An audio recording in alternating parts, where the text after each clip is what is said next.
Hi, everyone. I am going to read you one of my favorite books to do during Thanksgiving time because it talks about things that make me think of Thanksgiving, like kindness, working together, sharing, cooperating. These are all things that I am thankful for that we can do and that make us thankful as people. So I'm going to share this book with you called Stone Soup.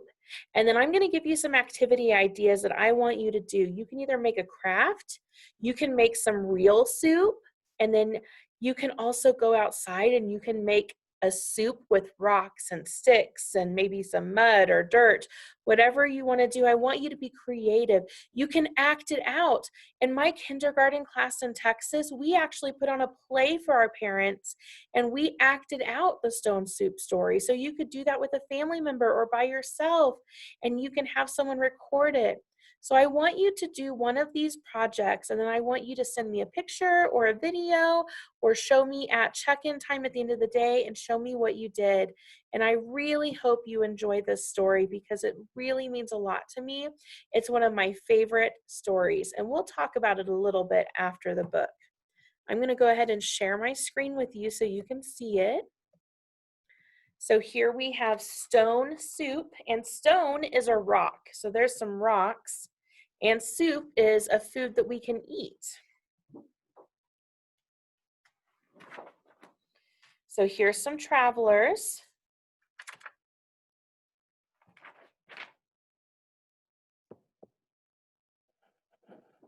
Okay, so these three travelers, Hawk, Lock, and Sue, traveled along a mountain road. They talked about cat whiskers, the color of the sun, and giving. What makes one happy, Sue? Asked Hawk, the youngest monk. Old Sue, who was the wisest, said, Let's find out. So, what makes you happy? Let's see what makes them happy. The sound of a bell brought their gaze to the rooftops of a village below. They could not see from so high above that the village had been through many hard times. Famine, floods, and war had made the villagers weary and untrusting of strangers. They had even become suspicious of their neighbors.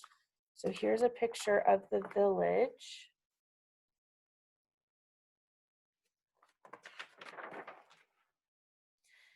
The villagers worked hard, but only for themselves. There was a farmer, a tea merchant, a scholar, a seamstress, that means she sews, a doctor, a carpenter, and many others. But they had little to do with one another. Look at their faces. Do they look happy? No, they look kind of grouchy and grumpy, don't they? When the monks reached the foot of the mountain, the villagers disappeared into their houses. No one came to the gates to greet them. And when the people saw them enter the village, they closed their windows tight. Well, that's kind of hateful, isn't it? They didn't want to talk to the people, but that's because they were worried that it was someone that would hurt them. They weren't really sure what to think because they didn't trust people. The monks knocked on the door of the first house. There was no answer. Then the house went dark. They knocked on a second door, and the same thing happened. It happened again and again from one house to the next. These people do not know happiness, they all agreed. But today, said Siu, his face bright as the moon, we will show them how to make stone soup. They gathered twigs and branches and made a fire. They placed a small tin pot on top and filled it with water from the village well. A brave little girl who had been watching came to them. What are you doing? She asked. We are gathering twigs, said Lock. We are making a fire, said Hawk. We are making stone soup, and we need 3 round, smooth stones, said Siu.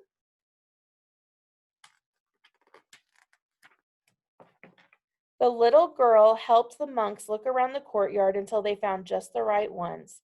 Then they put them in the water to cook. They put stones in the soup. Maybe it's a magic soup. "These stones will make excellent soup," said Sayu. "But this very small pot won't make much, I'm afraid." "My mother has a bigger pot," said the girl. The little girl ran home. As she started to take a pot, her mother asked what she was doing. "The three strangers are making a soup from stones," she said. "They need our biggest pot." Said the girl's mother. "Stones are easy to come by. I'd like to learn how to do that." So now they're getting curious. So look, all of these neighbors are now looking out the window wondering, what are they doing? The monks poked the coals. As smoke drifted up, the neighbors peered out from their windows. The fire in the large pot in the middle of the village was a true curiosity.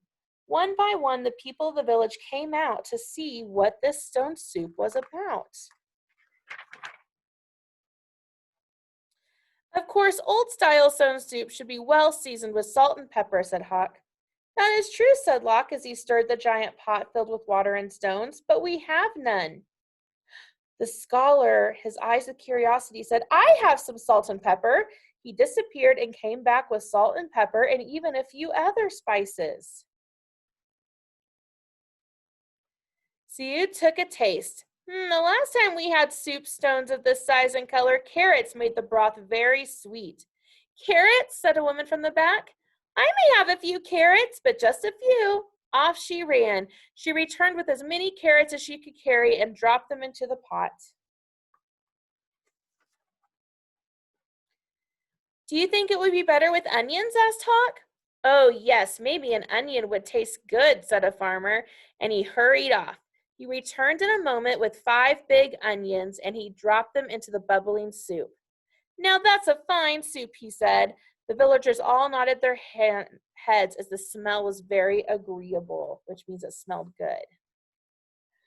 "But if only we had some mushrooms," said Suey, rubbing his chin. Several villagers licked their lips. A few dashed away and returned with fresh mushrooms, noodles, pea pods, and cabbage. Something magical began to happen among the villagers. And look at their faces. Do they look sad and mad and grumpy anymore? No, they look happy. As each person opened their heart to give, the next person gave even more. And as this happened, the soup grew richer and smelled more delicious. "I imagine the emperor would suggest we had dumplings," said one villager. "And bean curd," said another. "What about cloud ear and mung beans and yams?" cried some others. "And taro root and winter melon and baby corn, garlic, ginger root, soy sauce, lily buds." I have some," people cried out, and off everyone ran, returning with all they could carry. The monks stirred and the pot bubbled. How good it smelled! How good it would taste! How giving the villagers had become! At last the soup was ready. The villagers gathered together. They brought rice and steamed buns. They brought lychee nuts and sweet cakes. They brought tea to drink, and they lit lanterns. Everyone sat down to eat. They had not been together for a feast like this for as long as anyone could remember. After the banquet, they told stories, they sang songs, and they celebrated long into the night. They then unlocked their doors and took the monks into their homes and gave them very comfortable places to sleep.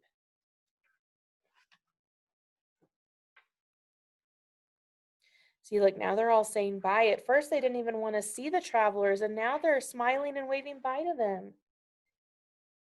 In the gentle spring morning, everyone gathered together near the willows to say farewell. "Thank you for having us as your guests," said the monks. "You have been most generous." "Thank you," said the villagers. "With the gifts you have given, we will always have plenty. You have shown us that sharing makes us all richer." "And to think," said the monks, "to be happy is as simple as making stone soup." And look, there's a little kitty, a black cat like Mrs. Fontenot's cat. And now people in the village were happy.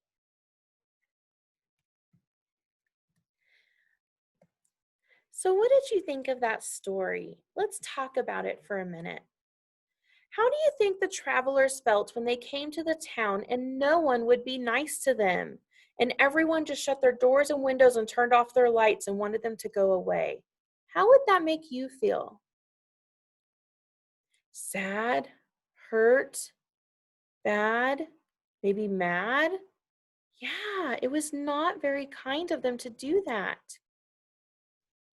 What did the travelers do to trick people into being kind and working together? Yeah, they decided to make a soup. So the travelers are like, you know what? These people need to learn how to be kind and nice to one another and how to share and how to be happy. So let's make stone soup. And they knew if they made this soup, they'd be able to bring everyone together.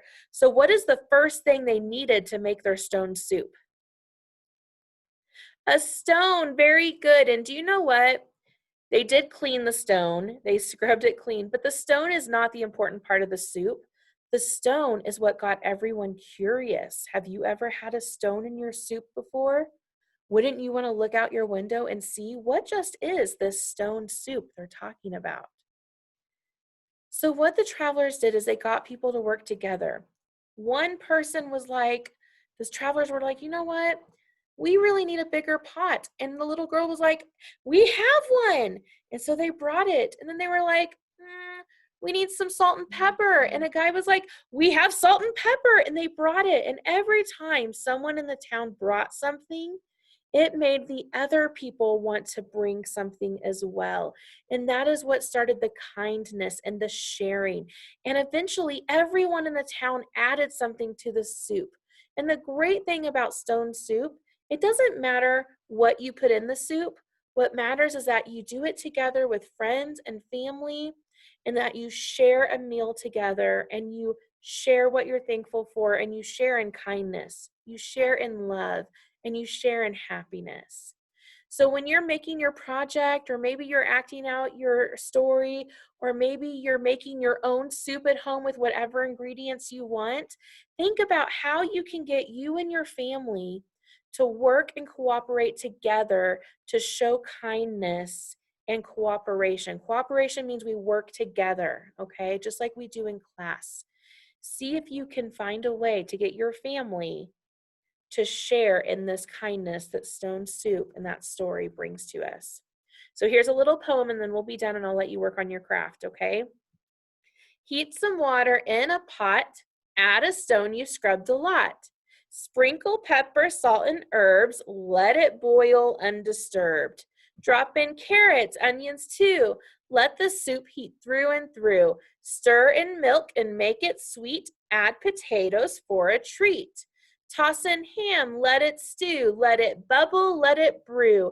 Taste the soup, and when it's done, share stone soup with everyone.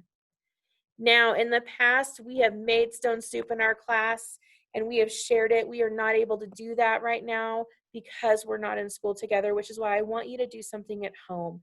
Do an art project. Do a scavenger hunt and find food items in your house. Make a fake stone soup out of stuff outside or out of stuff in your kitchen toy center at home. Make a real soup, and you can add whatever you want into it, okay? I can't wait to see what you guys decide to do in your projects today. Have fun, and remember to always be kind to everyone.